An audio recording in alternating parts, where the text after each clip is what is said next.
Bom dia, pessoal. Felipe falando aqui. Hoje nós vamos fazer a nossa última aula, né, sobre Lukács. É, e é uma aula que tem um tópico relativamente diferente, mas que ao mesmo tempo retoma uma série de coisas que a gente já havia visto nas outras aulas, numa perspectiva um pouco diferente. Vou compartilhar com vocês aqui. Bom, a gente vai então para a nossa última aula sobre o Lukács, e eu queria começar com essa distinção aqui, que é uma distinção muito importante, assim, eu acho, para a gente conseguir localizar e entender como que acontece, como que se dá a produção do Lukács, né? Eu havia falado para vocês que o Lukács é um pensador que tem uma produção muito variada, e que ele não é necessariamente um crítico, um teórico da literatura, ou um pensador da literatura, né? Ele com certeza é um pensador da literatura, um teórico da literatura, mas ele não é só um pensador da literatura, um teórico da literatura. Ele também é um sujeito que tem uma obra relativamente considerável no campo da filosofia estética. Aliás, é assim que ele começa, né? A primeira obra do Lukács, A Alma e as Formas, é uma obra é, de amplo diálogo filosófico, né? É uma obra que toma o problema literário propriamente como seu objeto preferencial, mas que apesar de tomar a literatura como seu objeto preferencial, aborda a literatura de um ponto de vista extremamente filosofante, vamos dizer assim, né? Aliás, isso é uma espécie de peculiaridade ou de elemento comum desses quatro pensadores que nós vamos trabalhar nesse curso, né? O Lukács, ele pensa a literatura, mas ele também é um filósofo, ele pensa a literatura numa dicção muito filosófica. O Bakhtin, ele tem uma obra sobre literatura, mas ele é também um sujeito que está pensando a linguística, né? Então, para o Bakhtin, a relação entre pensar literatura e pensar linguística, pensar língua, na próxima aula vocês vão ver, ele tenta fazer essa aproximação, né? Não tem como a gente pensar o Antônio Cândido fora da tradição do pensamento social brasileiro, né? Então, ele é um crítico literário, mas ele é um crítico literário dentro da marca do pensamento social brasileiro. E o Auerbach, a gente não tem como pensar o Auerbach sem filologia. Ele é um filólogo de formação, né? Aquilo que ele faz no Mimesis não é filologia no sentido estrito de filologia, né? Ele não é um filólogo no sentido clássico de filologia, né? Mas existe ali uma aproximação. E no Lukács, essa aproximação é com uma dicção e com um discurso filosófico, né? Eu coloquei essa tripartição aqui porque eu acho que ela ajuda a gente a entender um pouco isso, assim. O Lukács é um crítico literário, então muitos textos do Lukács são textos de crítica literária, entendendo aqui crítica literária como a tentativa de compreender uma determinada obra, uma obra específica, um autor específico, né? Então, por exemplo, o texto dele, aquele trecho do romance histórico que a gente leu sobre Walter Scott, aquilo ali é uma peça de crítica literária propriamente, né? Ele pega um autor e ele tenta entender como que a obra daquele autor funciona. Existem textos dele por exemplo, o texto dele sobre Ilusões Perdidas do Balzac, o texto sobre os camponeses do Balzac, né? O texto dele sobre o Tolstói e o realismo ocidental. São textos de crítica literária, né? São textos em que ele está pegando obras, está tentando entender obras específicas.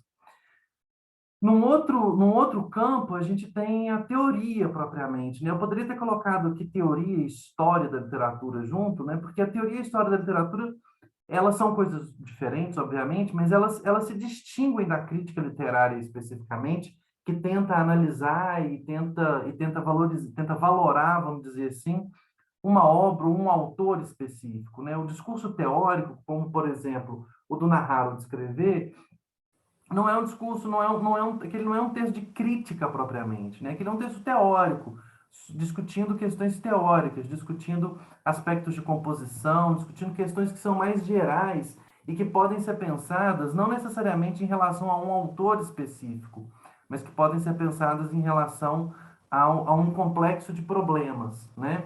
Na crítica literária, a gente teria um autor, e a partir desse autor a gente pode chegar num complexo de problemas.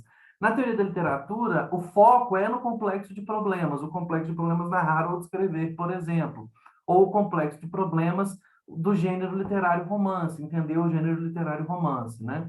São formas diferentes de abordar o texto, assim. É óbvio que elas são complementares, assim, não entendam aqui que essa é uma distinção estanque, não, muito pelo contrário, elas são complementares. Quando o Lukács está fazendo teoria da literatura no Narrar ou Descrever, ele está comentando as obras também, ele está fazendo crítica também. E quando ele está fazendo crítica, ele também está implicado na crítica a leitura de obras específicas, obviamente, né?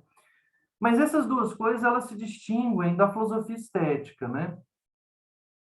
Porque a filosofia estética, primeiro, ela não está restrita, né, àquilo que a gente chamaria de literatura ou literário, né? Ela não diz respeito simplesmente aos textos literários, ela diz respeito às obras de arte de forma geral, à estética de forma geral, né?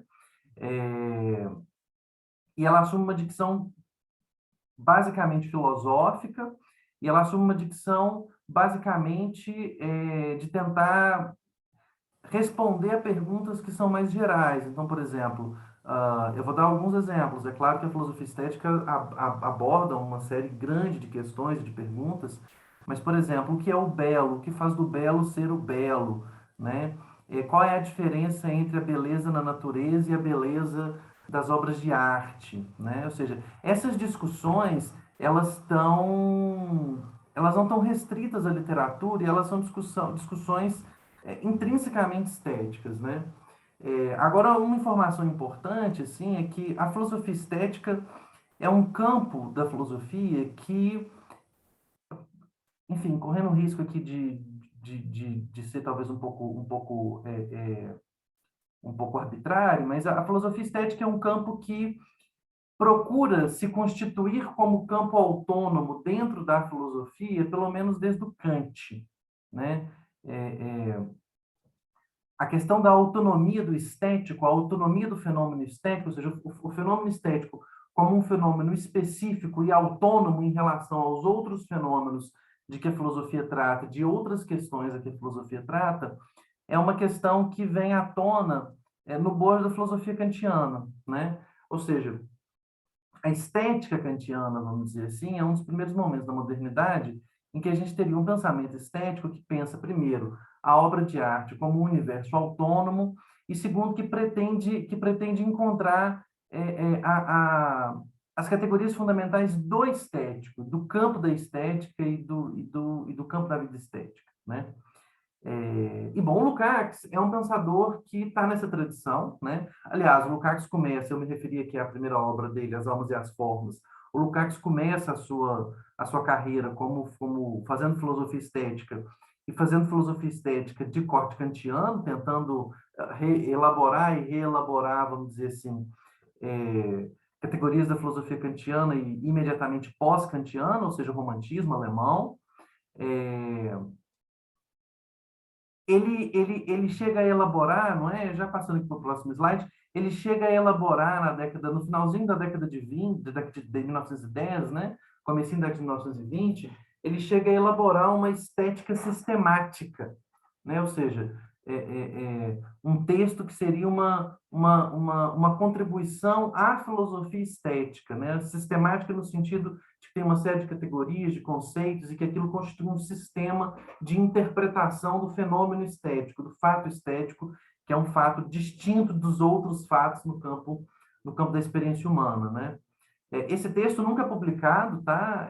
Esse é um texto que os colegas dele da época criticam, eles o elogiavam muito, né, como ensaísta, o ensaísta das almas e as formas, do teoria do romance e tal, mas falavam, oh, você não tem muito talento para filosofia sistemática. Então ele acaba não publicando isso, e acontece também que logo em sequência, assim, ele vai para o campo do marxismo, né? Ele vai para o campo do marxismo e ele meio que recomeça a sua trajetória, né? Se aqui na estética de Heidelberg ele tem já uma primeira forma sistemática de estética, ele meio que recomeça a partir do marxismo, e uma das grandes questões ou inquietações da obra filosófica do Lukács é a constituição de uma filosofia estética marxista, ou seja, de uma explicação filosófica, propriamente filosófica, do fenômeno estético que esteja constituído sob bases marxistas, não é? Era muito, eu falei para vocês na primeira aula, né, muito comum no pensamento marxista você entender o Marx como um pensador econômico e falar assim, não, tá, o Marx vai ajudar a gente a entender economia e sociedade, sociologia, né? Mas quando a gente precisar de filosofia, de teoria do conhecimento, quando a gente precisar de estética, parará, parará, a gente recorre a outros pensadores, a gente recorre ao Kant, a gente recorre ao Hegel, porque o Marx não teria se dedicado a esses assuntos, né? E o Lukács marca posição muito enfaticamente nesse contexto, falando não. Nós vamos conseguir elaborar, existem bases e fundamentos que estão presentes na obra do Marx, a partir dos quais nós conseguiremos elaborar um pensamento filosófico relacionado ao campo da estética.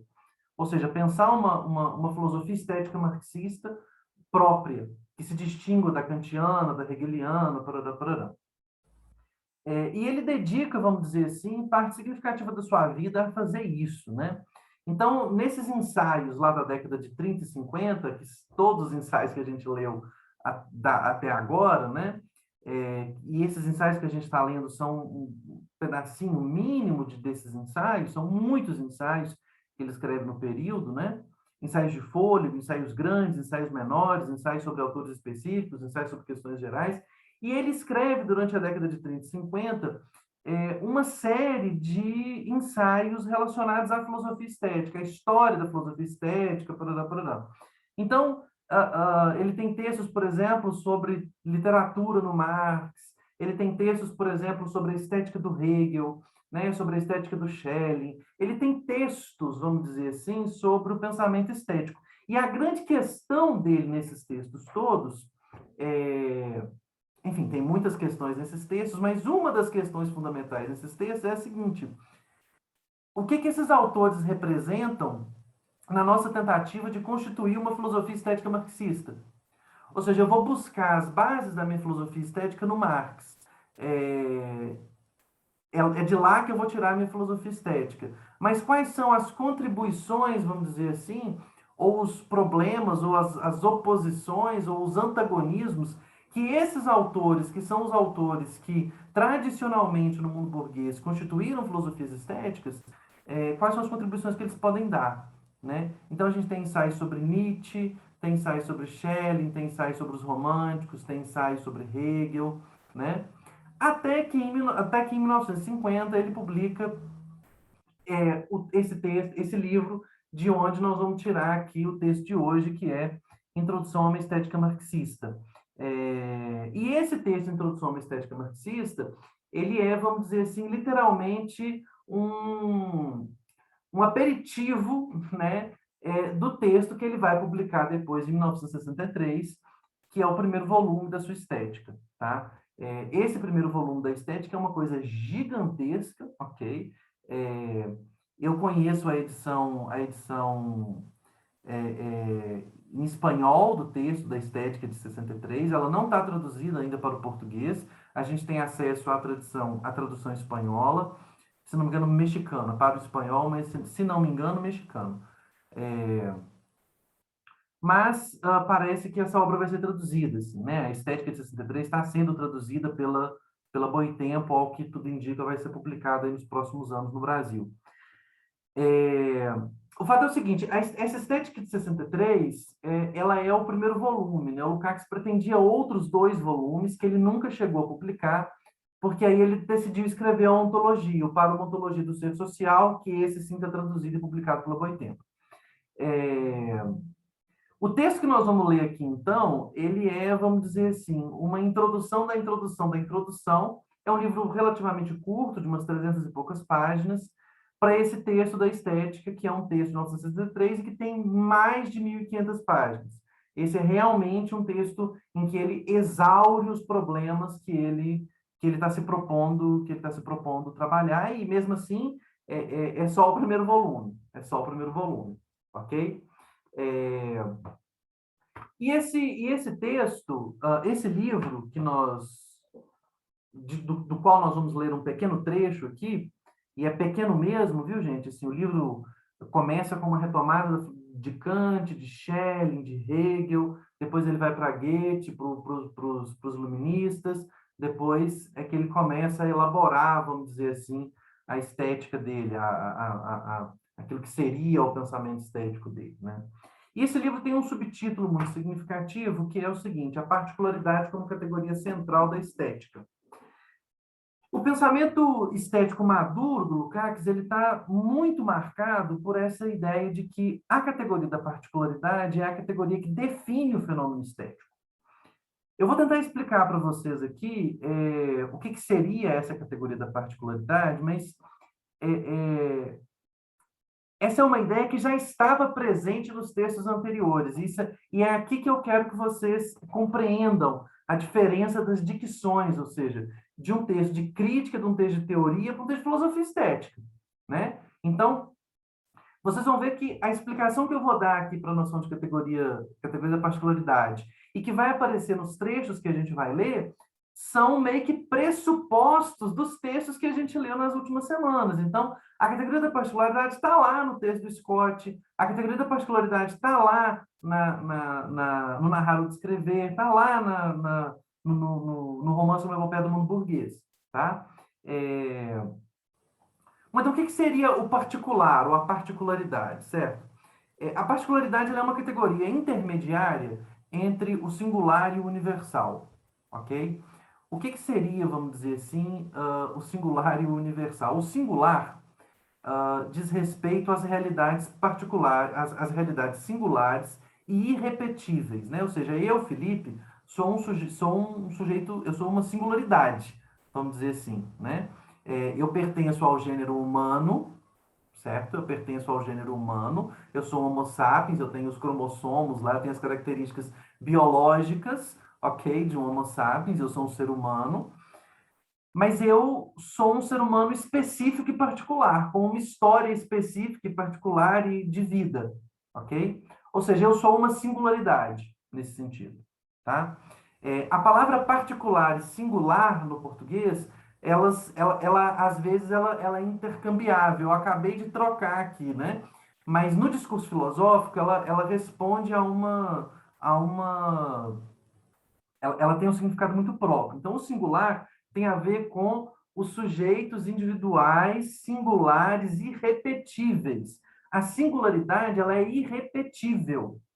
Ela é irrepetível. Não existe outro sujeito como o Felipe, ok? Eu sou irrepetível. E do outro lado, eu tenho a universalidade, que seria, por exemplo, o gênero humano. O gênero humano é uma universalidade, né? O gênero humano é um universal, ele está no campo do universal e da universalidade, ok? Dentro desse universal gênero humano, homens, tem um tanto de singularidades. Ou seja, dentro desse negócio de homens, de seres humanos, né? Se eu pensar mesmo no universal homem como sujeito do sexo masculino, dentro desse universal homem, sujeito do sexo masculino, existe uma variedade quase infinita de singularidades. Ou seja, existe um número gigantesco de homens, de sujeitos de sexo masculino, que pertencem a esse universal homem. Ok?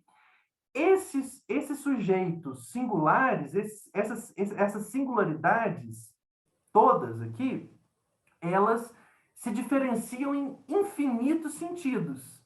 Elas se diferenciam em infinitos sentidos, mas elas têm em comum, ainda assim, o fato de que todas elas, cada uma dessas singularidades, pertence ao universal homem, sujeito do sexo masculino.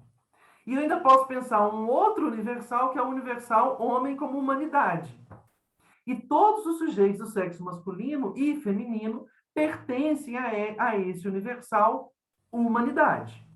Ok? Então, de um lado eu tenho o singular, de outro lado eu tenho o universal. Ok? Então, que diabos é o particular? Que diabos é o particular? Ok? Para o Lukács, o particular é a categoria intermediária, é quando o universal se manifesta no singular. Okay? Quando o universal se manifesta no singular. Para o Lukács, universal aqui não é homem, mulher, eu dei um exemplo rasteiro aqui para vocês. Para o Lukács, universal, por exemplo, é capitalismo. Ok? O capitalismo é um sistema um universal, uma organização social universal que obedece a leis universalizáveis, como, por exemplo, a mais-valia. A mais-valia, a lei da mais-valia, que está lá expressa no Capital do Marx, seria uma lei universal, ela é universal, ou seja, uma série infinita de singularidades estão envolvidas no processo de extração da mais-valia. Ok? O particular é quando esse universal se concretiza numa instância singular. Ou seja, quando um sujeito específico tem a sua existência singular determinada pelo universal mais-valia. Tá certo? A universalidade, a categoria da universalidade, para o Lukács, ela é própria da ciência. Ok? A ciência busca os universais. A ciência busca compreender o funcionamento do mundo por meio do universal e da universalidade. Ok? Lukács vai chamar isso de reflexo científico. O reflexo científico, o reflexo que a ciência produz na consciência humana da realidade, é um reflexo que tende ao universal. Então, quando Newton vai lá e fala que força é igual a massa vezes aceleração, ele está tentando encontrar uma lei universal de funcionamento da mecânica. Quando o Marx estabelece, por exemplo, a mais-valia relativa, a mais-valia absoluta, o Marx está produzindo na consciência uma lei universal do funcionamento do modo de produção capitalista. Ok? Mas, se eu como artista, como produtor de arte, como produtor de cultura, e agora vejam o salto. Agora a afirmação não é mais sobre literatura, simplesmente. A afirmação é sobre teatro, literatura, pintura, música e tudo. Arquitetura, cinema, tudo. Ok? A afirmação agora não é mais só sobre literatura. É claro que nós vamos pensar isso aqui por meio do viés literário, porque é o nosso objeto, é o que nós conhecemos melhor, mas a afirmação dele não pretende ser uma afirmação simplesmente sobre literatura. Ok? Quando a arte reflete a realidade, e aqui um elemento, né? A arte para o Lukács, a literatura, a arte, é reflexo. É um reflexo na consciência do homem da realidade. Okay? A arte, a literatura é um reflexo na consciência humana da realidade do mundo. Quando a arte faz o reflexo, ela não reflete a humanidade, ela não reflete a realidade para fora do sujeito como uma realidade, como um universal.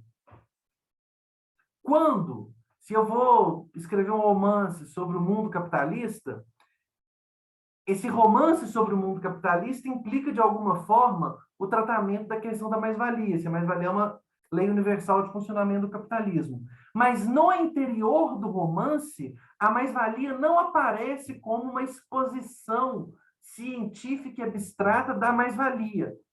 Ela aparece como uma realidade concreta na vida dos indivíduos concretos. Nós vimos isso lá, essa discussão estava presente lá, por exemplo, no Walter Scott. Qual é a grande questão? O personagem típico que o Lukács está falando, lá do Walter Scott, é a realização literária do particular.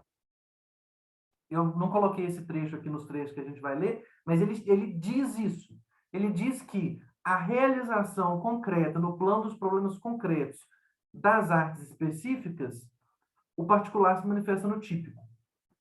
Ou seja, os personagens lá do Walter Scott, eles estão determinados pelo desenvolvimento histórico geral da sua sociedade. Mas esse desenvolvimento histórico geral da sua sociedade não aparece na forma de leis universais. Ele aparece na forma de determinações concretas de realidades singulares específicas. Ok, mas então por que que a gente já, eu acho que já ficou claro para vocês o que difere o particular do universal? O que difere então o particular do singular? Por que o particular é diferente do singular? Porque o singular não necessariamente está determinado pelas leis universais. Existe uma aleatoriedade significativa no singular.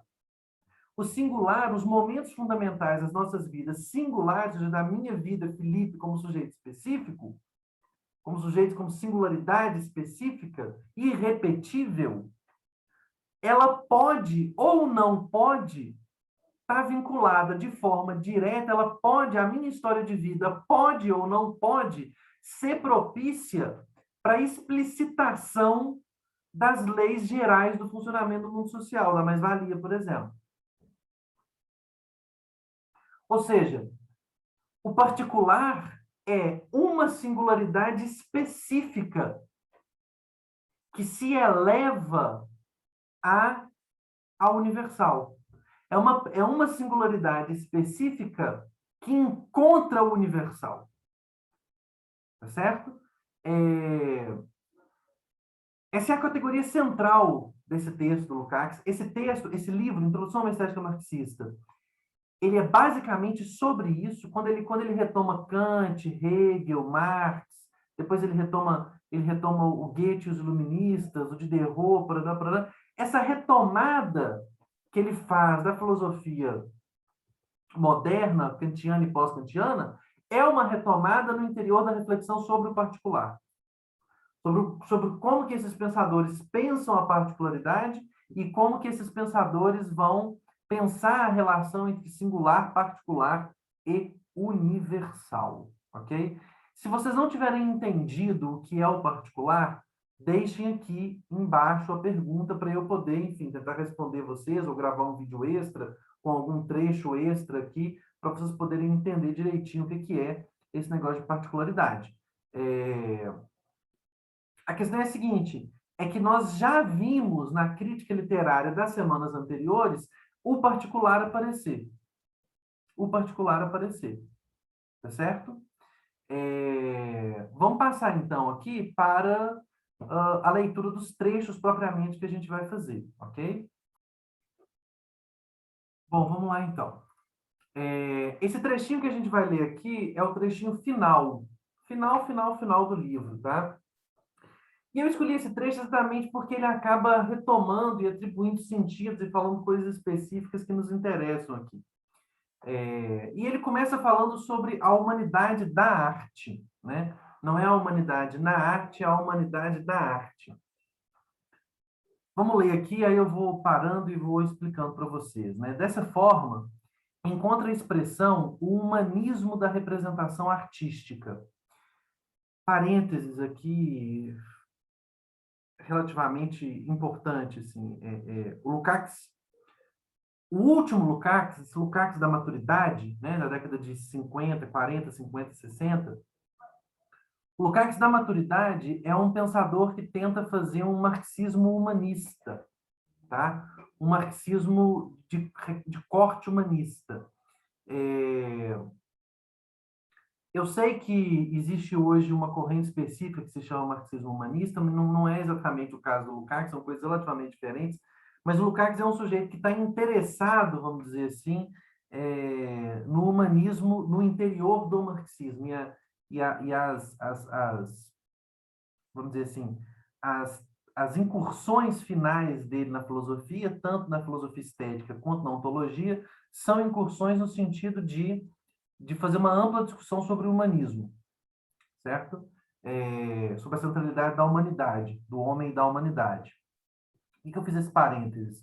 Porque logo em sequência surge um outro grande marxista que não tem nada a ver com literatura, esse é só um marxista mesmo, que é o Althusser, que é o anti-humanista. Então, na verdade, isso que a gente está vendo aqui está dentro de um contexto de um debate amplo ao longo do século XX, na filosofia do século XX, sobre marxismo humanista e anti-humanista.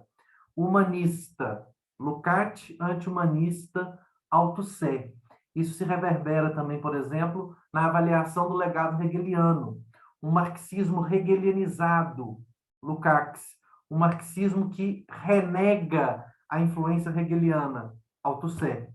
Ok? Eu não vou entrar nisso daqui, eu estou parando só para passar a informação para vocês. Com certeza vocês ou já se depararam ou vão se deparar ainda com o nome de Althusser andando por aí. Então, é só para vocês entenderem aqui mais ou menos o debate, tá? Como que o debate se constitui. O particular como categoria estética abraça o mundo global, interno e externo, e precisamente como o mundo do homem, da humanidade. Agora, aqui é uma outra questão interessante, assim, da distinção que o Lukács faz entre o reflexo científico e artístico, ou seja, entre a ciência e a arte, né? A arte, a ciência, quer dizer, ela pretende compreender, explicar as questões do mundo, tirando o homem da jogada, né? Então, o paradigma fundamental da ciência, a tentativa fundamental da ciência, é entender como que o mundo funciona, desde o mundo natural até o mundo social, entender como que o mundo funciona sem a intervenção do homem, sem o homem, ou seja, entender sem implicar o homem no processo, tá certo? Ou seja, anular a subjetividade. E a anulação da subjetividade funcionando como critério de verdade. Eu preciso anular a minha subjetividade para que eu consiga produzir ciência. Ou seja, a ciência está no plano do universal, a ciência está no plano daquilo que nega de forma categórica as singularidades. Ok? A arte não está nesse campo. A arte não está nesse campo. A arte, ela tenta compreender o mundo e a realidade como o mundo dos homens e a realidade dos homens. O homem é o centro da estética lucasiana. Daí o humanismo da representação. O mundo representado não é o mundo natural, é o mundo dos homens. Lembram lá da crítica dele ao naturalismo? Qual que é o problema do naturalismo? O naturalismo entende os objetos como separados dos homens. Agora está aqui em chave filosófica, né? Ou seja, o mundo, a particularidade, ela abraça o mundo como o mundo do homem, da humanidade. As formas fenomênicas sensíveis do mundo interno, do mundo externo, formas fenomênicas sensíveis. O que é forma fenomênica sensível? A singularidade. As singularidades. A cadeira tem uma forma fenomênica sensível. Eu consigo ir lá, ela tem uma realidade sensível ali. Por isso, são sempre as realidades, as formas fenomênicas sensíveis na arte, elas são sempre, sem prejuízo para a sua sensibilidade intensificada, para a sua imediata vida própria, signo da vida dos homens, das suas relações recíprocas, dos objetivos que mediatizam as relações, da natureza em seu intercâmbio material com a sociedade humana. Com isso daqui, ele está dizendo em linguagem filosófica o que ele havia dito lá no narrador de escrever, ou seja, os objetos do mundo, as formas fenomênicas sensíveis, as formas dos fenômenos sensíveis, elas aparecem na arte em relação aos homens. Elas só aparecem em relação aos homens, porque a arte necessariamente produz um mundo centrado no homem. O homem é o centro da arte. Tá certo? Ele vai dizer na Estética de 63 que a arte é o reflexo antropomorfizador. O reflexo estético ele antropomorfiza o mundo. O mundo está todo centrado no homem, o mundo está todo antropomorfizado. O científico, o reflexo científico, a ciência, ela é desantropomorfizadora. Ela quer anular a subjetividade do homem, do sujeito que está tentando conhecer. Ok? O universal, por seu turno, ou seja, isso é o particular. O universal, por seu turno, é tanto a encarnação de uma das forças que determinam a vida dos homens, como ainda, caso em que ele se manifesta subjetivamente como conteúdo de uma consciência no mundo figurado, um veículo da vida dos homens, da formação da sua personalidade e do seu destino. Vejam, o universal é tanto a encarnação de uma das forças que determinam a vida dos homens. Ou seja, o universal, ele é uma força que determina a vida dos homens. Como ainda, caso ele esteja figurado como consciência. Ou seja, ele pode ser outra coisa se ele aparecer na obra de arte como parte da consciência de um personagem, do mundo figurado. O universal, quando aparece na obra de arte, aparece como conteúdo de uma consciência no mundo figurado. Ele pode ser também um veículo da vida dos homens, da formação da sua personalidade, dentro do mundo representado, na consciência de um sujeito dentro do mundo representado. Com esta representação simbólica do singular e do universal, a obra de arte revela, em virtude da sua essência objetiva, independentemente das intenções subjetivas que determinaram o seu nascimento, ou seja, independente daquilo que o autor gostaria que ela fosse, independente daquilo que o autor gostaria que ela fosse, a obra de arte revela uma qualidade interna em si significativa da vida humana, terrena. Ok? Ou seja, ela revela uma qualidade interna em si significativa da vida humana, terrena, da vida dos homens. Ok? Ela conserva esta peculiaridade mesmo quando, por causas histórico-sociais, os motivos conscientes do seu nascimento têm caráter transcendental, mágico-religioso. Ou seja, eu vou dar um exemplo para vocês aqui, não sei se o Lukács concordaria com o exemplo que eu vou dar, mas vou dar o exemplo aqui para vocês. O Lukács está falando que a arte está profundamente relacionada com o quê? Com o mundo terreno, com a vida terrena dos homens, certo? Ela representa o mundo como uma qualidade interna do mundo, terrena. Ou seja, ela não representa o mundo como uma realidade extraterrena, né? Vamos pensar na música do Bach, para a gente sair aqui do campo da literatura, né? Vamos pensar na música do Bach. A música do Bach é uma música pensada por um contexto religioso. Mesmo quando ela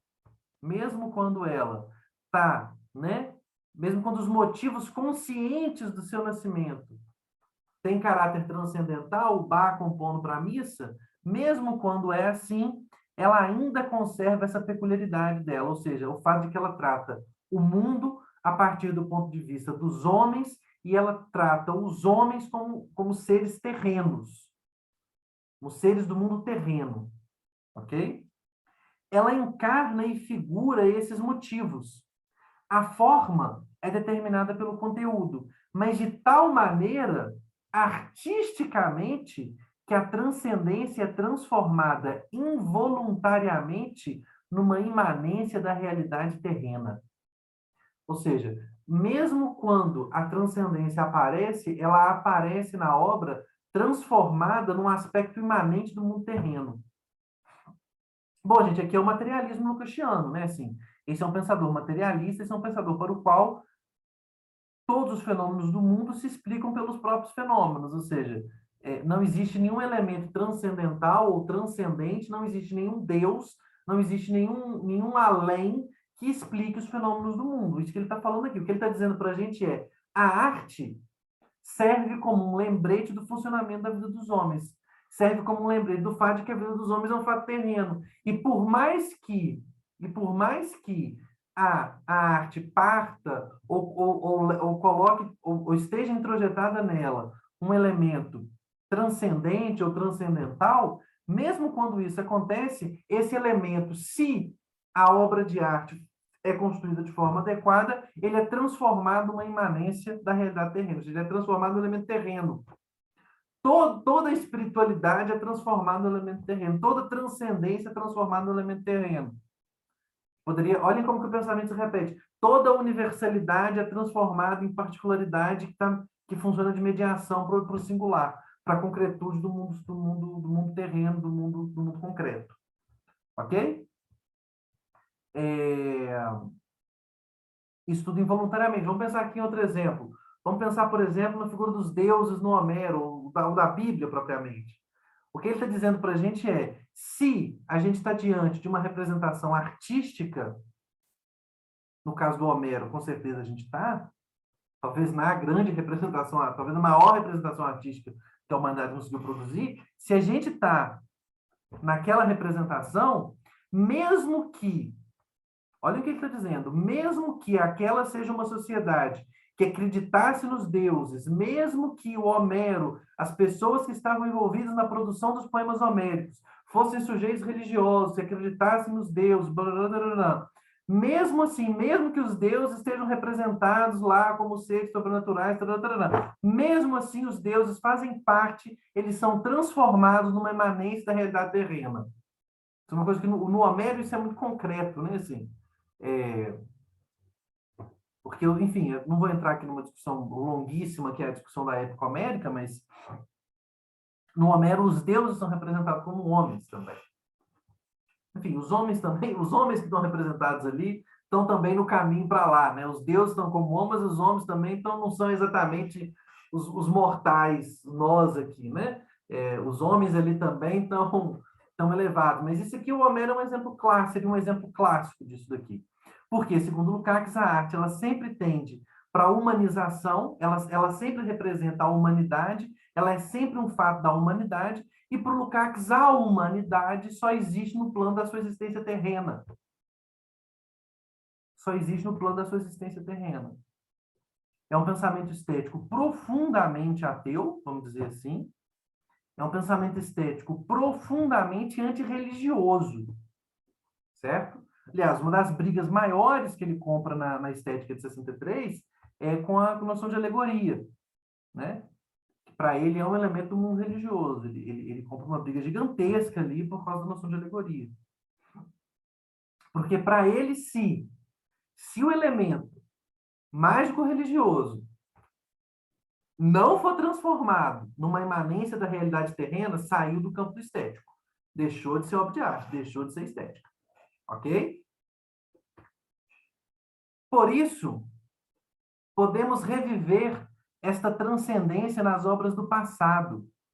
Ou seja, exatamente porque o passado, porque a obra de arte representa a realidade humana de forma concreta, específica, exatamente por causa disso, podemos viver essa transcendência na obra dos passados. Mas a revivemos como destino humano. Nós a revivemos como parte da vida dos homens. Gente, lembrem do argumento sobre o Walter Scott. Sobre a forma de emoções e paixões humanas. O que ele fala lá sobre o Walter Scott? Que lá no Scott nós revivemos o passado, nós aprendemos o passado, mas nós aprendemos o passado como? Como destino dos homens, como destino de homens concretos, de sujeitos concretos. Esta tendência espontânea que a arte autêntica manifesta para a imanência terrena, ou seja, para o fato de que nas obras de arte o mundo está representado em si, para si, ou seja, o mundo que está representado ali é um mundo cuja lógica de explicação é própria, ele não tem uma explicação que está para fora do mundo, ou seja, a arte ela sempre tenderia para essa imanência terrena, ou seja, não existiria, para o Lukács, arte religiosa ou arte anímica, não existiria isso para ele. A arte é exatamente a superação desse tipo de representação. A arte é exatamente a superação desse tipo de representação. Ok? A arte, para ele, é um fenômeno profundamente distinto das produções do mundo religioso. Ela surge de lá. A gente fala na estética, ela surge de lá. Ela surge do mundo religioso, mas ela não se confunde com o mundo religioso. Aqui, vejam, aqui está a discussão, gente, da especificidade do campo da estética, da autonomia do campo da estética. Né? Ou seja, A poesia homérica tem fundo religioso, tem um nascimento religioso, parará, parará. Aquilo ali é resultado de rituais religiosos. Ok, mas a obra de arte, ela se distingue, ela se separa do universo religioso. Exatamente porque ela tem essa tendência para o quê? Para a imanência terrena. Tá?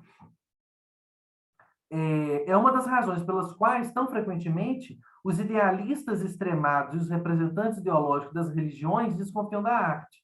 Ou seja, o grande idealismo, o filósofo idealismo, quanto mais idealista é o filósofo, né? E todo ideólogo da religião, aqui parece uma alfinetadazinha ao Platão, vamos dizer assim, como ideólogo do cristianismo, vamos dizer assim, enfim, isso é um absurdo histórico que eu falei, mas como pensador fundamental que vai ser retomado no pensamento cristão, né? Desconfiam da arte. Ele desconfia da arte por quê? Porque ele desconfia do mundo terreno, do mundo concreto.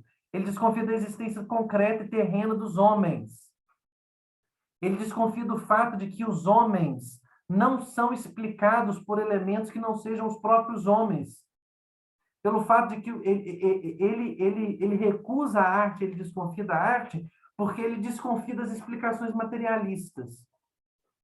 Ok? E agora ele volta. Vejam como que todas as questões que a gente estava vendo nas aulas anteriores, vejam, gente, isso aqui que a gente falou, isso aqui está tudo lá, assim, discutido no Scott. Né? Está tudo lá, só que aqui ele está assumindo uma linguagem filosófica, ou seja, aqui o texto tem linguagem filosófica. Né? Isso aqui também estava discutido lá no texto narrado de escrever. Vejam, o pensamento estético oscilava entre os dois polos igualmente falsos da universalidade e da singularidade. Caía-se em um falso subjetivismo, manifestando-se, no mais das vezes, com agnosticismo estético, e do outro, acentuando-se muito a universalidade, caía-se no dogmatismo. E ele estava falando lá no o falso objetivismo, o falso subjetivismo. Né? Apenas assumindo a particularidade como ponto central do reflexo estético da realidade, ou seja, apenas concebendo, apenas assumindo que essa conexão entre os elementos universais do desenvolvimento histórico e a representação concreta por meio de realidades sensíveis, terrenas, vinculadas ao mundo terreno. Enquanto você não assume isso como o elemento fundamental e definidor do campo artístico, não funciona. E só assumindo isso, pode-se estar em condições de explicar a efetiva, a específica unidade dialética entre fator subjetivo e fator objetivo como princípio animador contraditório da inteira esfera. Fator subjetivo aqui entendido como representação da subjetividade, fator objetivo entendido como representação do mundo objetivo extra-humano. A interação entre o sujeito e a sua sociedade. Dito em chave filosófica, entre o singular e o universal. Só quando se encontra a particularidade, que seria esse tertium datur, que seria esse caminho do meio, só quando você encontra a particularidade, você não cai nem no falso objetivismo, nem no falso subjetivismo. Dizendo lá com a linguagem da crítica literária, falso objetivismo, naturalismo, falso subjetivismo, Flaubert e as tendências vanguardistas. Ok? Bom, agora, ele dá um salto importante aqui que vai determinar o resto da nossa conversa hoje. Ok? Então, essa pergunta aqui que ele vai retomar do Marx vamos dizer assim, a pergunta... Uma das perguntas fundamentais do seu pensamento estético, com certeza, e é ela que vai determinar o finalzinho aqui da nossa exposição, tá? E qual que é essa pergunta de Marx sobre os gregos, né? A gente já esbarrou nessa pergunta antes aqui também.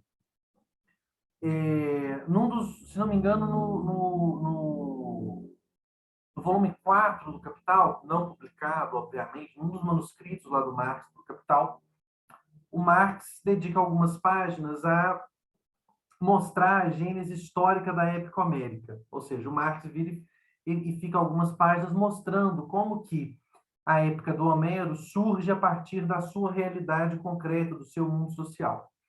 Aí o Marx faz essa demonstração toda e aí ele termina e fala assim: ok, mas esse não é o problema fundamental.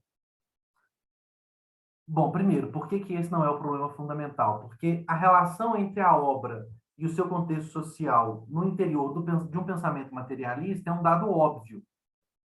Ou seja, se você é um pensador materialista, a gênese da épica homérica necessariamente está no mundo social do Homero, no mundo social que está sendo representado e do qual surge aquela obra. Mas aí o Marx vira e fala, mas essa não é a questão. Essa não é a nossa questão.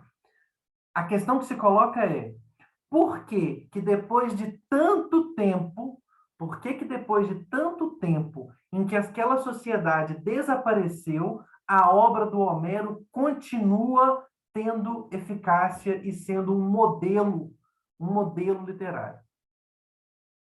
Ou seja, a questão é por que que eu, leitor do século XIX, a gente pode dizer, por que que nós, leitores do século XXI, ainda nos comovemos e nos emocionamos com a época do Homero? Mesmo aquele mundo do Homero tendo desaparecido. Marx fala, essa é a questão fundamental. Essa é a questão fundamental. Vejam aqui a diferença, eu já comentei isso antes com vocês também, de uma perspectiva sociológica, vamos dizer assim, para essa perspectiva estética, né? São coisas muito diferentes. Para essa perspectiva estética, a relação entre sociedade e arte é uma coisa dada, isso é uma coisa que não vai ser discutido. O que vai ser discutido é por que cargas d'água, aquele poema do Homero de não sei quantos mil anos atrás, se eu pegar para ler hoje, ele ainda funciona, ele ainda tem um efeito gigantesco, ele ainda me comove, ele ainda me emociona, e ele funciona quase como um modelo insuperável. Quase como um modelo insuperável. Por que isso? Por que isso, né? Então ele fala, se a questão é colocada desta maneira, surge naturalmente o problema do substrato comum. Ou seja, se a pergunta está colocada desse jeito, surge a questão do seguinte: existe alguma coisa comum entre nós e o Homero? Existe algum elemento comum entre o nosso mundo e o mundo do Homero? Se considera o processo histórico do ponto de vista do materialismo dialético, a resposta se apresenta sem muitas dificuldades. Este substrato comum é a continuidade do desenvolvimento, a relação recíproca real de suas partes, o fato de que o desenvolvimento jamais começa do início, mas reelabora sempre os resultados de etapas precedentes, tendo em vista as necessidades atuais, assimilando-os. Ou seja, o que ele está querendo dizer para a gente é, aqui mais uma vez, o humanismo, né? Ou seja, é a continuidade do desenvolvimento histórico da humanidade. Ou seja, o Homero representa de forma paradigmática um estágio específico do desenvolvimento da humanidade. O substrato comum é a humanidade, é o gênero humano, aquele que nos define como humanidade, né? Neste local, naturalmente, não podemos nos deter no exame da complexidade e desigualdade desse desenvolvimento. Observem, gente, que não tem aqui também uma ideia de que há uma linha de desenvolvimento, né? De progresso, desenvolvimento. Não, não, não, não. Existe uma complexidade. Ele não vai desenvolver aqui porque isso não é o espaço, mas existe complexidade e desigualdade nesse desenvolvimento. A desigualdade, eu acabei de falar, desigualdade, ou seja, o mundo do Homero é um mundo que, do ponto de vista material, é infinitamente menos desenvolvido do que o nosso mundo. Ou seja, o nosso mundo é um mundo materialmente muito mais desenvolvido que o mundo do Homero. E ainda assim, o poema do Homero, para o nosso mundo no século XXI, é quase um paradigma artístico. Insuperável. Insuperável. Existe uma desigualdade nesse desenvolvimento, ok? Mas é suficiente constatar este dado factual para reconhecer o momento conteudístico que torna possível a representação pela arte do desenvolvimento da humanidade, ou seja, a arte está representando o desenvolvimento da humanidade. E é esse o aspecto que nos conecta com Homero, o fato de que nós estamos num determinado estágio do desenvolvimento da humanidade que ele estava antes, e que nós nos desenvolvemos a partir dos estágios anteriores. Nós estamos aqui porque nós somos o desenvolvimento dos estágios anteriores. E que coloca a representação a tarefa de descobrir precisamente Vejam de novo a formulação do particular, hein? Precisamente na concreticidade do imediato conteúdo nacional e classista, a novidade que merece tornar-se, né? Desculpem aqui a repetição, erro de digitação, e que ainda se tornará propriedade duradoura da humanidade. Olha o particular aqui. Mais uma vez, ou seja, você vai descobrir na concreticidade do imediato conteúdo nacional e classista, ou seja, o que que tem no seu mundo concreto, real, objetivo, em que você vive, que você observa, a novidade no interior desse desenvolvimento que merece se tornar, e que vai se tornar no futuro, propriedade duradoura da humanidade. É isso que o Homero, é por isso que o Homero nos toca.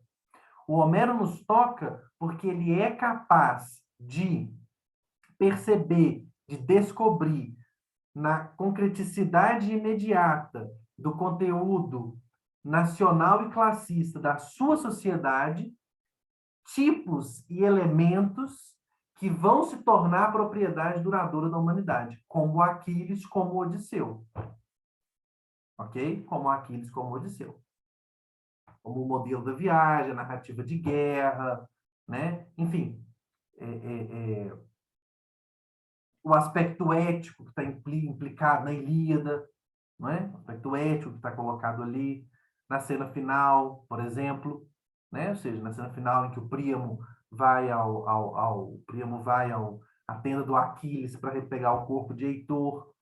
Ou seja, esses elementos que se manifestam no interior daquela sociedade guerreira, eles vão se tornar propriedade duradoura da humanidade. Eles vão pertencer a toda a humanidade. Ou seja, está aqui, gente, mais uma vez, uma elaboração da categoria do particular, ou seja, eu represento como realidade singular um elemento que é universal. Examinando a originalidade e a duração da eficácia das obras de arte, tratamos já desta questão. Veja, originalidade e duração, veja, o Homero é o melhor exemplo, porque o Homero é um poeta antiquíssimo, cuja eficácia parece não diminuir, né? Agora, entretanto, ela nos aparece sob uma luz muito mais concreta. E aqui entra, pessoal, a questão, vamos dizer assim, mais que nós vamos ficar aqui um bom tempo discutindo, que é o que o Lukács entende como eficácia da obra. E antes de eu começar a discutir, eu quero explicar para vocês por que nós vamos gastar tanto tempo discutindo aqui a eficácia da obra, o que ele entende por eficácia da obra, ao invés da gente continuar discutindo esse elemento particular. Isso por um fato muito simples. Porque quando ele está discutindo a eficácia da obra, ou seja, quando ele vai constituir aqui aquilo que a gente poderia chamar de uma estética da recepção marxista, não é isso. Eu vou explicar para vocês qual que é a diferença disso que nós conhecemos como estética da recepção, mas quando ele discute a eficácia da obra, ele de alguma forma justifica o seu modelo estético, ou seja, ele fala por que tem que ser assim. Ok? Por que precisa ser assim? Tá? A estética do Lukács é uma estética que oscila sempre entre uma estética descritiva, que descreve, quer entender como funciona, e prescritiva, que fala é assim que tem que fazer, é assim que tem que funcionar. E é aqui nesse momento da eficácia da obra que a gente vai encontrar as justificativas para os elementos prescritivos da estética lucasiana. Parênteses aqui, eu não concordo que a estética lucasiana seja toda ela prescritiva, ela não é toda ela prescritiva. E mesmo os momentos de prescrição têm fundamentação nos momentos de descrição. Mas esse é um elemento que está presente ali de alguma forma, ok? Por exemplo, no ensaio Narrar ou Descrever, por exemplo, né? Que é um ensaio em que há uma negação que ele fala, não é assim que faz.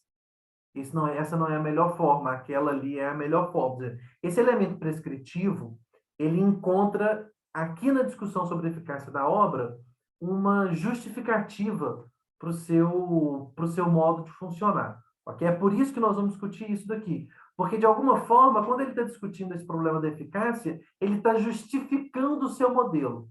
Ele tá mostrando por que o seu modelo precisa ser assim como é. Bom, vamos lá então para a leitura, né? a durabilidade dos tipos criados pela arte, portanto, tem uma base objetiva na própria realidade.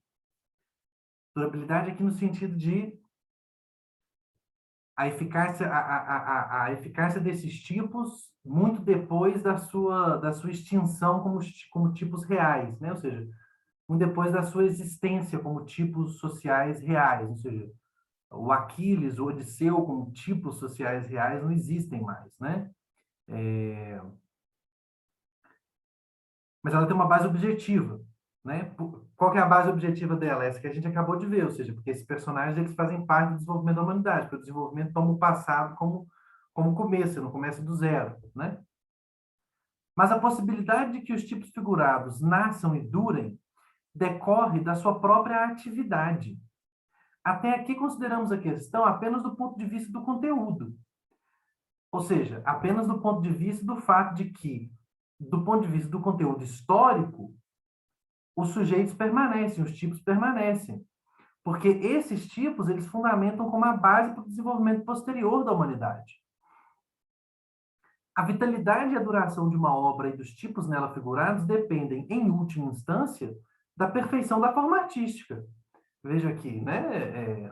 Essa não é uma discussão simplesmente no interior do debate formal, do debate do conteúdo histórico. Ou seja, não é só porque não é só pelo fato desses tipos fazerem parte do desenvolvimento da humanidade, serem propriedade duradoura da humanidade, que eles duram. Eles duram também por quê? Porque eles estão representados numa forma artística adequada. Já a forma artística é parte fundamental desse processo da sua durabilidade. A forma do Homero é parte fundamental da constituição da sua durabilidade, da sua eficácia tantos mil anos depois. O que o espectador sente com emoção no Édipo é precisamente um destino humano típico, no qual mesmo o homem moderno, ainda que só possa perceber os pressupostos históricos concretos aproximadamente, ou seja, ainda que ele não saiba a história da Grécia, ainda que ele não saiba e ainda que ele não entenda, vamos dizer assim, qual é a gênese histórica desse tipo, reconhece com emoção imediata, ao revivê-lo, uma meia causa actor. Ou seja, ele nos toca imediatamente como, enfim, a tragédia grega aqui também é outro exemplo disso, né? Ou seja, como que um texto, a tragédia, um texto que está numa realidade bem concreta, que tem uma gênese histórica bem concreta, como que esse gênero, como que esse texto continua produzindo efeito, ou seja, como que a gente lê o Édipo, ou a gente assiste ao Édipo representado, e aquilo ainda nos toca tanto. Por que aquilo ainda nos toca tanto? Porque aquele é um elemento constitutivo da nossa própria humanidade, não é? Porque é um destino humano típico, ok? E mesmo o homem moderno consegue se identificar com ele. Acreditamos que neles é revivido e feito presente. Lembrem lá a formação, isso aqui estava dito lá no romance histórico sobre Scott, vejam. É revivido e feito presente precisamente o próprio passado. E este passado não como sendo a vida anterior pessoal de cada indivíduo, mas como a sua vida anterior enquanto pertencente à humanidade. Agora, aqui é um elemento fundamental, ou seja, essas representações elas nos tocam porque elas representam o passado da humanidade. Em determinados momentos, o Lukács fala em infância da humanidade, no caso do Homero.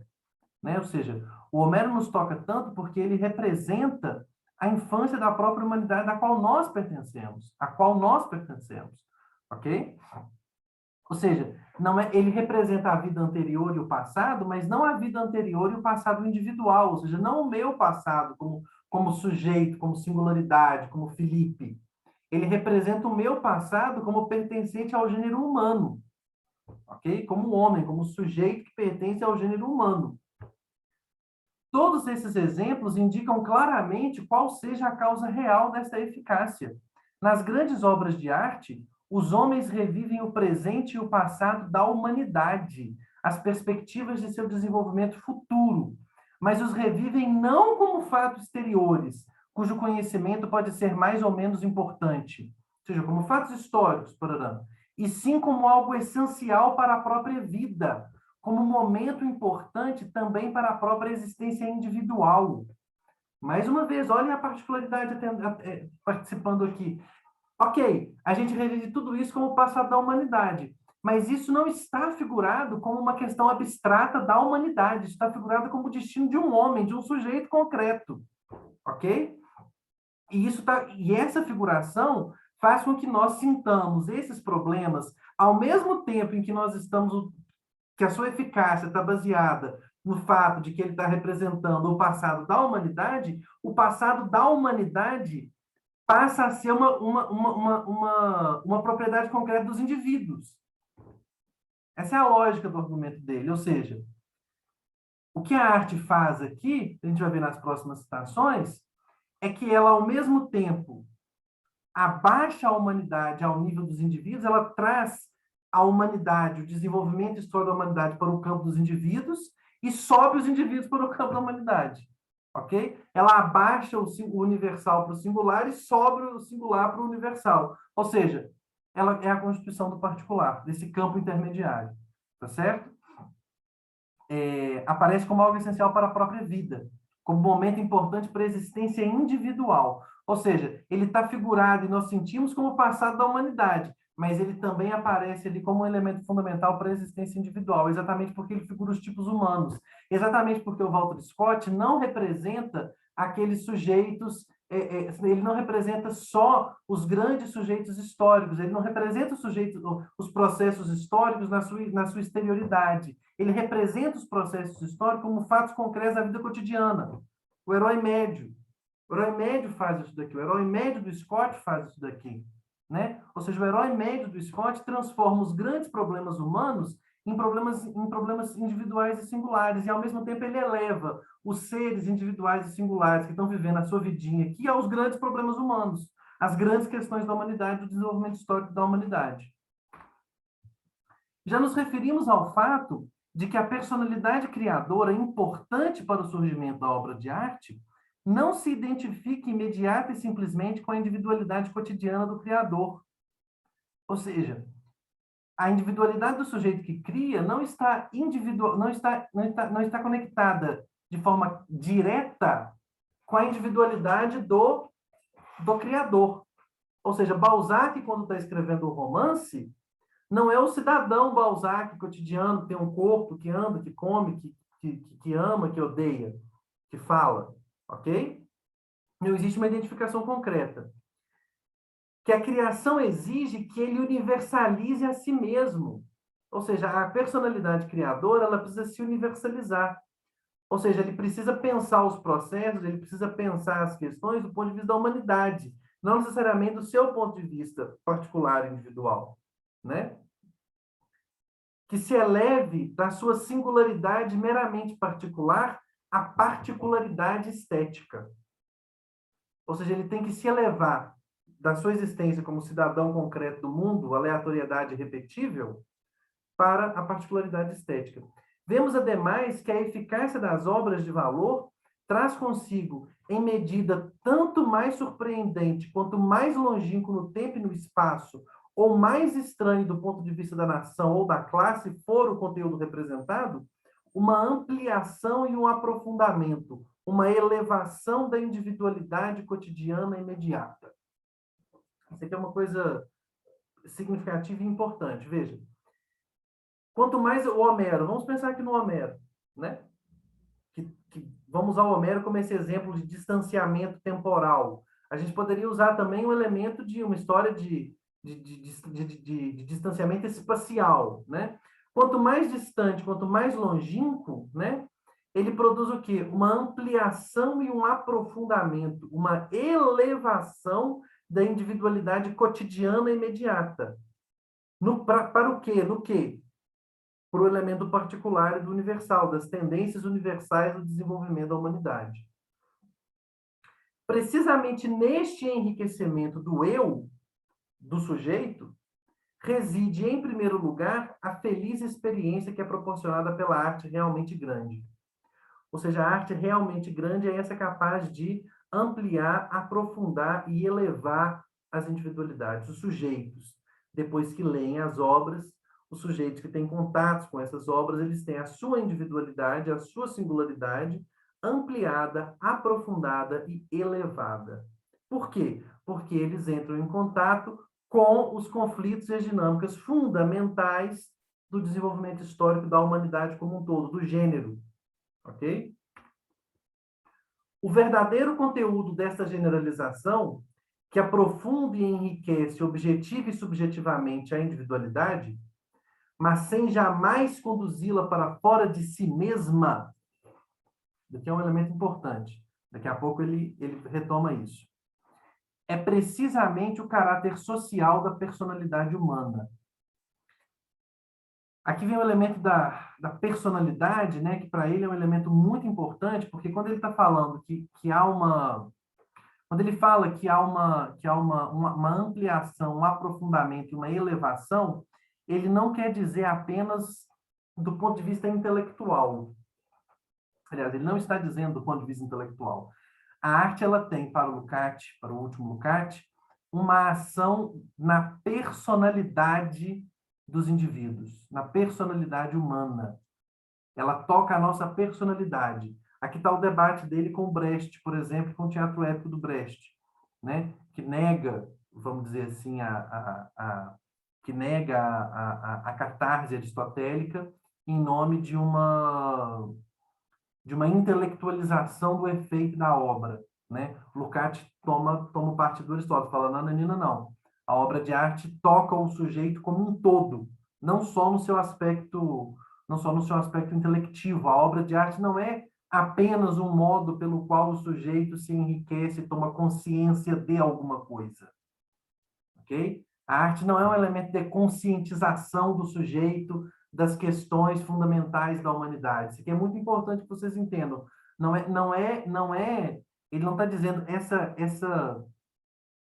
essa ampliação, aprofundamento e elevação não é simples e puramente uma elevação da consciência do sujeito, da personalidade dele, das suas emoções, da sua capacidade de sentir, tá certo? Da sua capacidade de perceber o mundo, da sua capacidade de se colocar no lugar do outro, ok?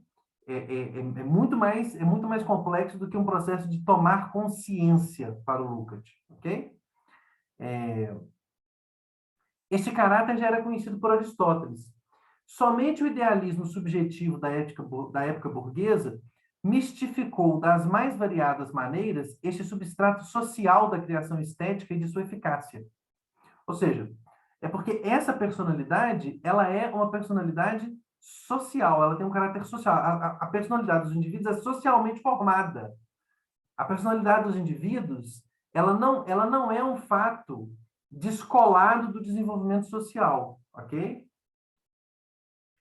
O conteúdo da obra e, consequentemente, o conteúdo da sua eficácia é a experiência que o indivíduo faz de si mesmo na ampla riqueza de sua vida na sociedade. A personalidade do indivíduo se forma na sociedade, na sua interação com a sociedade e com a natureza. Ou seja, o conteúdo da obra e o conteúdo da sua eficácia é a experiência que o indivíduo faz de si mesmo na ampla riqueza de sua vida na sociedade e, através da mediação dos traços essencialmente novos das relações humanas assim reveladas, da sua existência como parte e momento do desenvolvimento da humanidade, como seu compêndio concentrado. Vamos lá. A personalidade do indivíduo é socialmente formada. Ela tem caráter social. A nossa forma de sentir, a nossa forma de relacionar, a nossa forma de amar, a nossa forma de odiar, a nossa forma de sentir inveja, tudo isso tem um caráter social. Ok? Tudo isso tem um caráter social.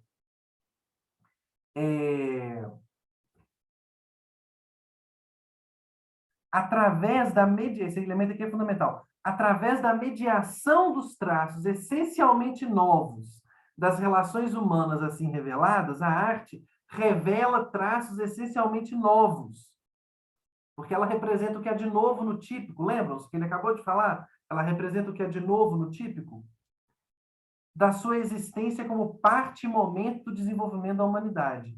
Ou seja, o conteúdo da obra e a eficácia da obra é, ao mesmo tempo, a relação do sujeito com a sua sociedade, como a relação do sujeito como membro da sua sociedade com o desenvolvimento geral da humanidade.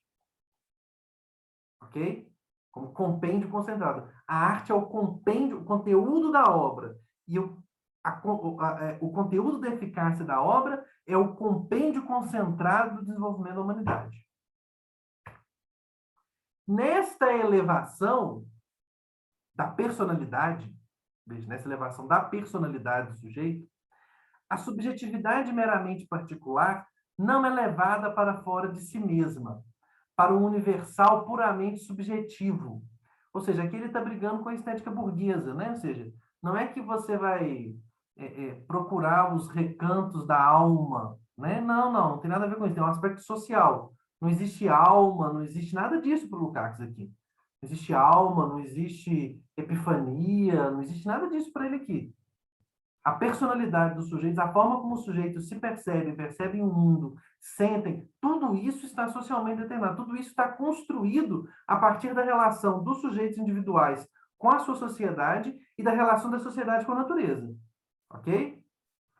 E essa elevação, ela nunca tira o sujeito para fora de si mesmo. Ou seja, ela nunca leva o sujeito para o idealismo. Ela nunca leva o sujeito para a transcendência que explica a sua existência.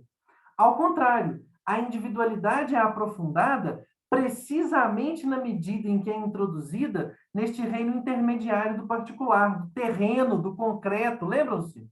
Do terreno, do concreto, da ausência de explicação transcendente para os fenômenos. No prazer estético, o sujeito receptivo imita aquele movimento que recebe a sua forma objetiva na criação da individualidade da obra de arte. Uma realidade que, no sentido da diferenciação, é mais intensa do que a experiência obtida na própria realidade objetiva. Ou seja, o que ele está querendo dizer é o seguinte, é que a arte tem uma peculiaridade que é o seguinte, o sujeito, ele pode se elevar em situações concretas da sua própria vida. Essa elevação que está colocada aqui pela arte, ela pode acontecer em outras situações. O que ele está falando é, no prazer estético, a arte potencializa tudo isso. Ou seja, a experiência estética, a elevação, a ampliação, o aprofundamento do sujeito é mais intensa do que a experiência obtida na própria realidade objetiva. E que precisamente nesta intensidade revela imediatamente a oculta essencialidade real. Ou seja, a obra de arte ela consegue nos tocar de forma mais intensa do que os próprios acontecimentos do mundo real. Bom, aqui tem a ver com o aspecto formal da obra, né? Porque a obra ela é... Lembrem-se lá de novo do Scott. A obra é o quê? É a concentração, tem um aspecto dramático aqui. Ok? Ela está concentrada. Ok? Ou seja, só mostrando aqui para vocês como que isso que eu acabei de falar está dentro da frase que ele escreveu, veja.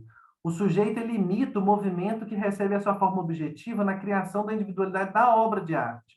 Ou seja, o que é a individualidade, a criação da individualidade da obra? O que a obra faz? A obra seleciona. A obra é um processo de formalização.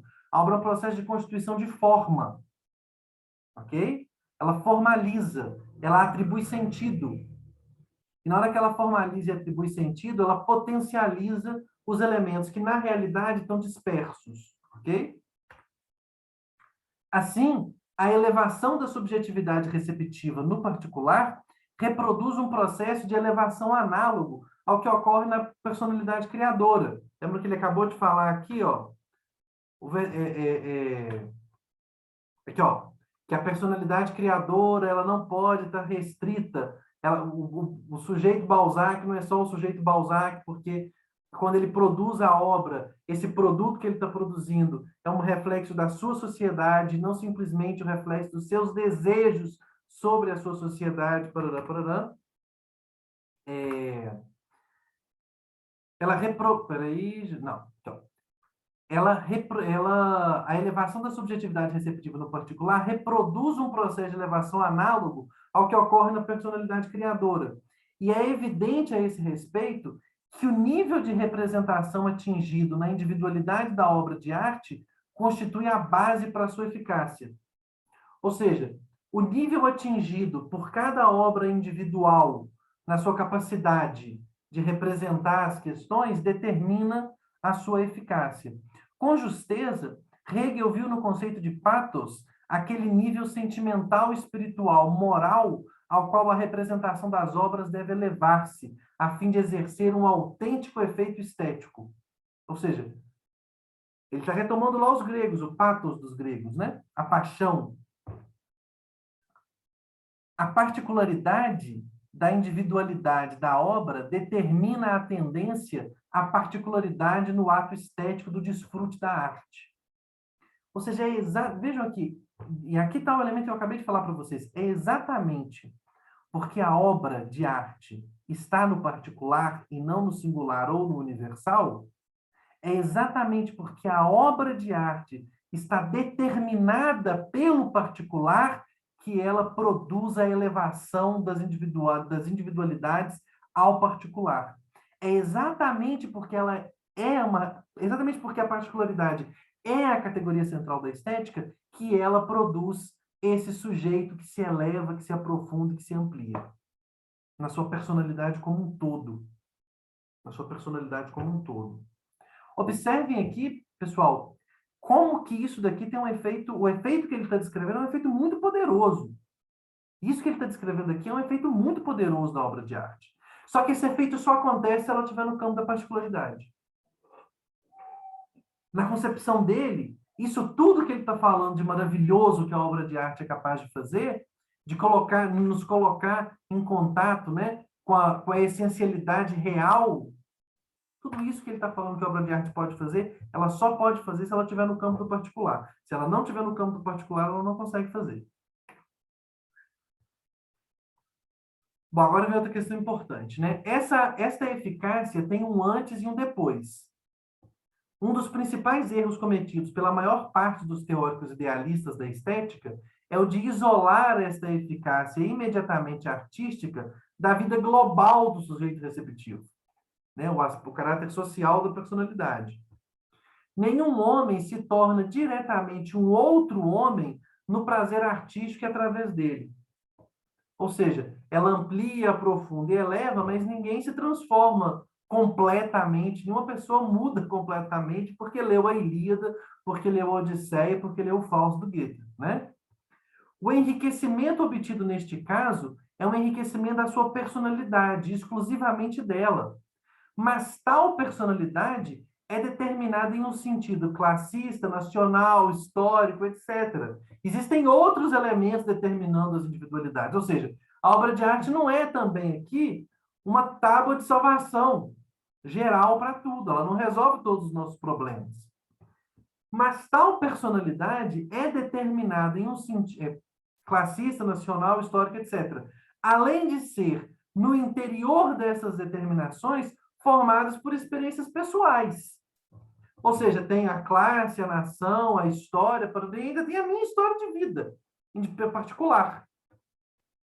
Sendo também uma vazia ilusão de estetas a convicção de que existe mesmo um só homem que possa receber como tábula rasa espiritual uma obra de arte. Ou seja, isso que ele está falando aqui, ele está pensando num sujeito concreto. Ele não está pensando aqui no sujeito abstrato, num sujeito receptivo abstrato, ok? Observem aqui, só apontando uma coisa, a diferença, né, disso que ele está chamando de eficácia da obra, daquilo que normalmente se entende nos estudos literários como estética da recepção, tá? Isso que nós chamamos de estética da recepção entende a recepção da obra do ponto de vista da sua interpretação. Isso que nós chamamos de estética da recepção está no campo da hermenêutica, das possibilidades de interpretar a obra, de atribuir sentido à obra. Isso que o Lukács está falando é outra coisa. Isso que o Lukács está falando é a catarse lá do Aristóteles. Isso que ele está falando é o efeito que a obra de arte tem no sujeito, e não a capacidade ou os campos de possibilidade de interpretação que o sujeito tem em relação às obras. Vou repetir porque isso aqui é muito importante. Veja, no campo da estética da recepção, se vocês forem à estética da recepção, se forem lá ao Wolfgang Iser, qual é a discussão do Iser? A discussão do Iser é sobre as possibilidades de interpretação do texto. Quais são as especificidades da interpretação do texto literário em diferença, em distinção à interpretação de outros textos que não são os literários?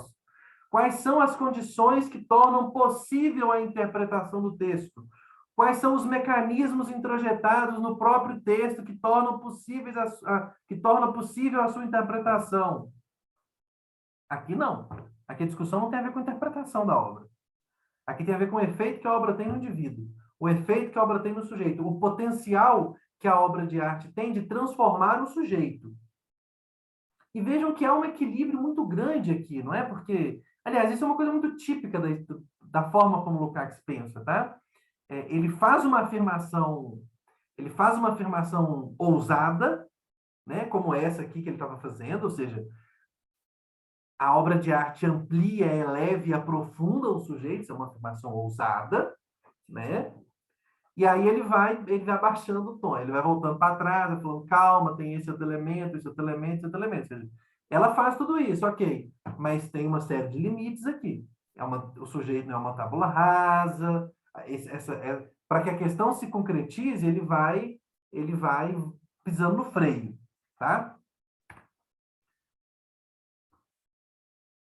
Eu digo isso, eu falei isso aqui referente a esse slide, exatamente porque essa noção do leitor não como uma tábula rasa é um elemento fundamental daquilo que nós entendemos como estética da recepção, né? O elemento fundamental da estética da recepção é que o ato de leitura é um ato de interação do sujeito com o texto, né? Ou seja, o sujeito chega ao texto, segundo a estética da recepção, segundo o Iser, por exemplo, o sujeito chega ao texto com expectativas, né? Vamos pensar no círculo hermenêutico, Schleiermacher. O sujeito chega ao texto com um horizonte de expectativas, que o texto vai manipulando ali. Não é disso que o Lukács está falando. Não é disso que o Lukács está falando. Porque ele não está falando das possibilidades interpretativas. Ele está falando da capacidade que a obra de arte tem. Lembrando, não se trata aqui de texto literário apenas, se trata da obra de arte.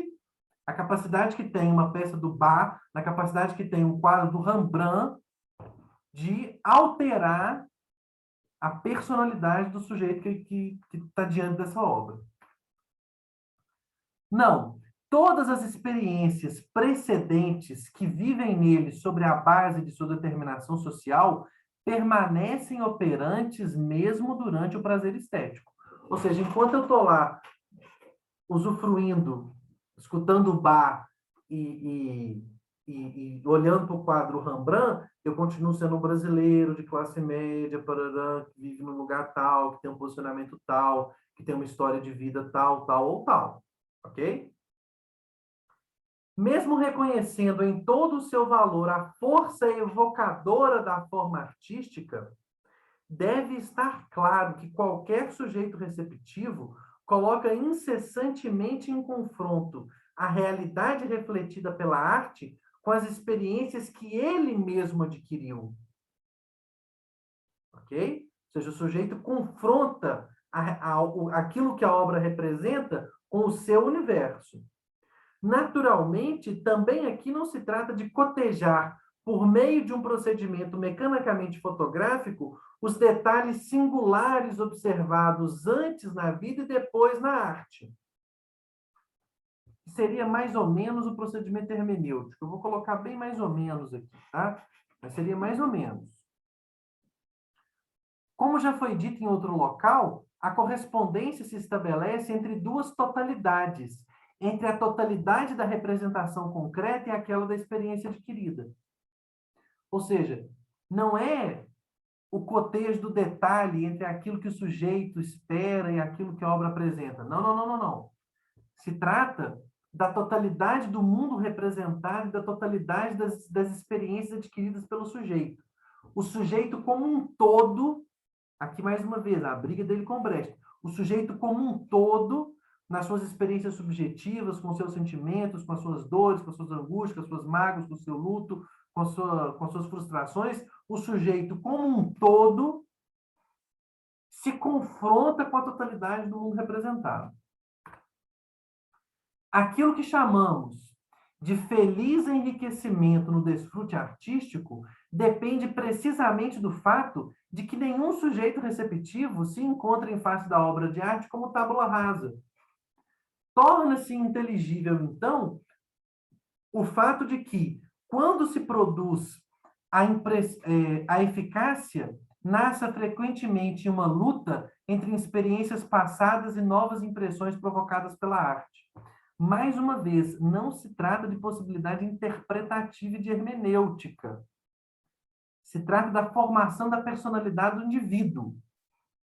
Ok? E não se trata... Por que não se trata de hermenêutica? Porque não se trata de consciência. Não se trata de consciência. Não se trata de interpretação. Se trata de personalidade do sujeito como um todo. Ok? Se trata da inserção do sujeito no mundo, da relação do sujeito com a sociedade, com os outros, consigo mesmo. O terreno desta luta é precisamente a correspondência da totalidade, a qual nos referimos anteriormente. A correspondência dos detalhes não oferece, senão, os motivos iniciais desse processo. A eficácia da grande arte consiste precisamente no fato de que o novo, o original, o significativo, obtenha vitória sobre as velhas experiências do sujeito receptivo. Ou seja, quando é que a obra foi eficaz? Né? Quando ela transformou o sujeito. Você estabelece um campo de luta, existe uma luta entre aquilo que o sujeito é, entre as suas concepções e o mundo que está colocado, o mundo que está representado na arte. Ok? Quando é que a obra de arte é eficaz? Quando o novo, o original e o significativo ganham das outras experiências do sujeito. Esse é o enriquecimento subjetivo. Esse é o enriquecimento, a elevação e o aprofundamento da subjetividade. Justamente aqui se manifesta aquela ampliação e aquele aprofundamento das experiências que é causado pelo mundo representado na obra. Pelo mundo representado na obra. Estão vendo a importância do mundo estar representado na obra? Se o mundo não estiver representado na obra, lembrem-se lá da discussão dele com Flaubert, se o mundo não estiver representado na obra de forma adequada, como é que o sujeito se confronta com o mundo? Como é que a obra coloca o sujeito diante de uma realidade com a qual ele vai ter que lutar? Compreendem? Se as realidades não estiverem representadas de forma concreta e sensível, se não houver particularidade, como que o sujeito vai se confrontar com o mundo representado na obra? A representação, vejam aqui, e vejam a importância, e vejam um elemento aqui da suposta prescritividade, né? Ou seja, essa prescritividade dele, na verdade, é porque o grau de exigência que ele tem, o grau de expectativa que ele tem em relação àquilo que a obra pode fazer, aquilo que a arte é capaz de fazer, é uma coisa gigantesca. É uma coisa gigantesca. Ele pretende, de fato, que as obras de arte mudam as formas como as pessoas se comportam, como as pessoas são. Muda a personalidade das pessoas.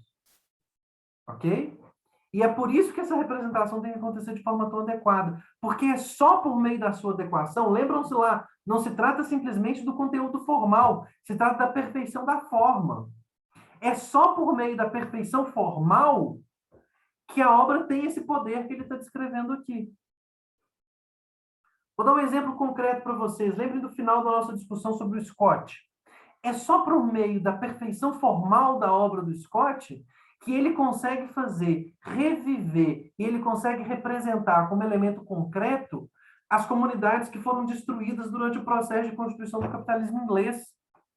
É a perfeição formal, é aquilo que o Lukács vai chamar de realismo, de grande arte. É essa perfeição formal que constitui a chave fundamental da representação daquelas sociedades que se desfizeram. na constituição do capitalismo inglês.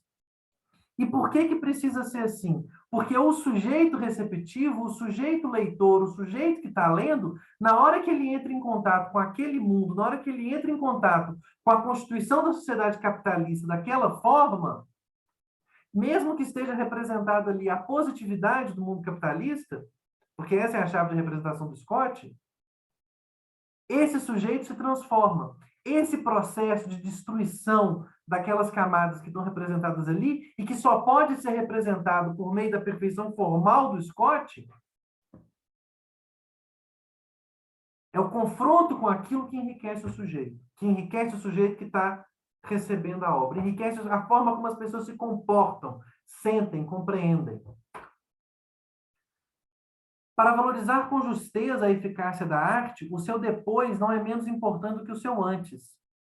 Para os antigos teóricos da estética ligados à ideologia da polis, esta era naturalmente a questão central. Nela está a fonte tanto da desconfiança de Platão em face da arte, ou seja, lembremos lá, né, dos primeiros livros da República. Qual que é a primeira birra do Platão com a República, antes da birra, da grande birra dele, que vai fazer ele expulsar o Homero? Qual é a grande birra dele lá nos primeiros livros da República? Né? É que a arte é capaz de corromper o cidadão perfeito. Ela corrompe o cidadão. Tá certo? Quando da teoria aristotélica da catarse. Ou seja, é exatamente no depois da obra que está a desconfiança do Platão quando o elogio aristotélico da catarse. Somente as teorias idealistas e a praxis da arte contemporânea, vejam que ele vai descendo o cacete, mas vejam como que a crítica que ele está estabelecendo aqui à arte contemporânea, ela assume um sentido muito próprio no interior desse pensamento. E é exatamente por isso que eu queria concentrar a nossa conversa sobre isso daqui, porque a crítica que ele está fazendo à arte contemporânea, ele está fazendo essa crítica porque, segundo ele, segundo a forma como ele lê as tendências da arte de vanguarda, segundo ele lê a arte, vamos dizer assim, pós-Flaubert, Flaubert e pós-Flaubert, a forma como ele lê essa arte é que ela não consegue fazer isso daqui. Ela não consegue chegar nesse ponto. Cada vez mais destacada da sociedade isolam, de acordo com o modelo oferecido pela Viela da decadência, eficiência estética do antes e do depois. Para dizê-lo melhor, elas concebem esta eficácia como uma embriaguez momentânea, a epifania. Ou seja, a obra de arte ela promove uma embriaguez momentânea do sujeito. Ela é um mecanismo de escape do sujeito, né? Que no seu depois, como também no seu antes, é rodeada por um mar de tédio infinito de abatimento depressivo. Ou seja, a prática artística vanguardista, a arte de vanguarda para o Lucas, qual que é o problema dela? Vejam, a gente não leu aqui, mas ele tem textos muito duros. A gente leu um pouquinho lá no Narrado de Escrever, é um texto bem duro, mas ele tem textos muito mais duros do que aquele do Narrado de Escrever sobre a arte do século XX. E qual que é o problema? Por que que ele renega essa forma de arte? Olha qual é o problema, olha. Porque ela concebe a eficácia da obra como uma embriaguez momentânea do sujeito que recebe. E não como um elemento capaz de transformar a forma como o sujeito age, vive, pensa e sente. Ou seja, para o Lukács, você tem uma despotencialização da arte na arte moderna. É isso que ele está dizendo. Essa embriaguez momentânea, esse escapismo da realidade, é o exato oposto do que ele está descrevendo. O que ele está descrevendo, a eficácia da obra, não é o sujeito sair de si mesmo. Aqui a importância lá, não é ele sair de si mesmo, ele nunca sai de si mesmo. Ele nunca sai do seu mundo, muito pelo contrário, ele se enriquece porque ele entra em contato de uma forma cada vez mais profunda e mais rica com o seu mundo. Ele não foge do mundo e da realidade. Pensando aqui na política desse negócio, na política lucasiana desse negócio, esse sujeito que está sempre embrenhado na sua sociedade, que nunca se afasta dela, que não quer escapar dela, esse é o sujeito revolucionário que muda a sociedade. Essa é, vamos dizer assim, um dos horizontes que o Lukács tem e que a arte contemporânea, a arte moderna, segundo ele, não teria. Ok? O enriquecimento a eles proporcionado pelo prazer estético opera ainda que, de modo frequentemente gradual e indireto, sobre toda a sua conduta vital e, portanto, também em sua relação com a arte. Vejam, sobre toda a sua conduta vital. O efeito é sobre toda a conduta vital e também na sua relação com a arte. A essência deste depois poderia ser definida da melhor maneira com as palavras de Tchernyshevsky. A arte é um manual da vida. Por quê? Porque o sujeito, quando sai dela, sai transformado na sua conduta vital, como sujeito completo. Naturalmente, existem também obras, entre as quais muitas de primeira ordem, que têm uma eficácia mais direta, que proporcionam um enriquecimento que no depois se traduz imediatamente em ação. Ou seja, pode haver um delay nesse processo aqui, tá? Ou seja, a imediaticidade é completa, por exemplo, na Marselhesa. Ou seja, a Marselhesa, como grande obra de arte da Revolução, a eficácia dela é imediata, né? Ela é canção de guerra. Ela é canção de guerra. Mas existe também uma imediaticidade relativa que se manifesta na admiração apaixonada por uma determinada conduta típica, na tentativa de tomá-la como modelo para a vida, na não aceitação igualmente apaixonada de um outro tipo, etc, etc, etc. Ou seja, a admiração que nós temos por determinados tipos e a não aceitação que nós temos por outros tipos. Isso não produz uma mudança imediata, uma ação imediata como a da Marselhesa, mas ela produz uma ação não tão, mas ela tem um efeito na transformação da nossa concepção de mundo, na forma como nós vemos e entendemos o mundo e na forma como nós agimos nele, como nós nos comportamos nele. Seria ridículo censurar como não artística uma eficácia dessa natureza, como fazem com frequência os teóricos da decadência. Ou seja, para os teóricos da decadência, tudo tem uma efetividade imediata. Tudo é imediato. Por quê? Porque o que se procura na obra de arte nos teóricos da decadência é o quê? O escapismo imediato, que dura um segundo e depois você volta para o tédio normal do mundo burguês. Neste caso, dever-se excluir do campo da arte a Ésquilo e Aristófanes, a Cervantes e Rabelais, a Goya e Daumier, etc, etc. Mas seria igualmente unilateral e errado encontrar nesta eficácia direta e linear um único critério de julgamento estético. Ou seja, o que ele está falando aqui, vejam como que ele faz a afirmação ousada e volta. Ou seja, a arte muda a forma como o sujeito age, como o sujeito sente, parará, parará. Mas calma, colega, isso não necessariamente acontece num piscar de olhos. Existem formas que produzem essa mudança de forma mais imediata, como a canção, a Marselhesa, como a tragédia, parará, parará, e existem outras que vão mais devagar, ok? E não são só as que produzem eficácia direta que são grande obra de arte, né? Não só porque, neste caso, chega-se a compilar uma lista talvez ainda mais longa de obras-primas excluídas, como também porque um grande número de obras-primas que, em seu tempo, exerceram uma eficácia imediata, tornaram-se posteriormente parte viva do patrimônio artístico de épocas posteriores, graças a uma eficácia mais indireta. Ou seja, uma obra que hoje tem uma eficácia direta, pode ser que daqui 2 gerações tenha uma eficácia não tão direta. A eficácia dela pode ser mais lenta. Ela pode transformar o sujeito de forma mais indireta. E ele dá como exemplo as bodas de Figaro e o Werther, que são 2 acontecimentos gigantescos no século, na virada do 18 para o 19. Inclusive, as bodas de Figaro sendo enfim, elemento de agitação pré-Revolução Francesa. Ok? E o Werther funcionando como aí o romance do Goethe, que causou aquela comoção generalizada. O Werther não causa mais aquela comoção generalizada, mas ele é um patrimônio duradouro e efetivo do mundo moderno. Nós nos enriquecemos lendo o Werther. Nós não nos enriquecemos como as pessoas lá do 18 se enriqueceram, porque elas enriqueceram imediatamente. Elas mudaram imediatamente a sua forma de ver o mundo. Mas nós ainda nos enriquecemos. Existem elementos no Werther que nós podemos aproveitar. A arte opera diretamente sobre o sujeito humano.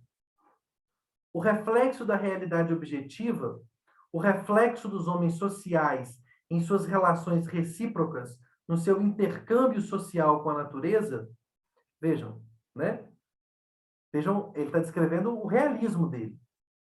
É um elemento de mediação, ainda que indispensável, é simplesmente um meio para provocar este crescimento do sujeito. Ou seja, todo o realismo particular, a crítica, a forma, o conteúdo histórico adequado, a representação, aquela trenzeira toda do narrar e descrever, do Scott, tudo aquilo é só um meio.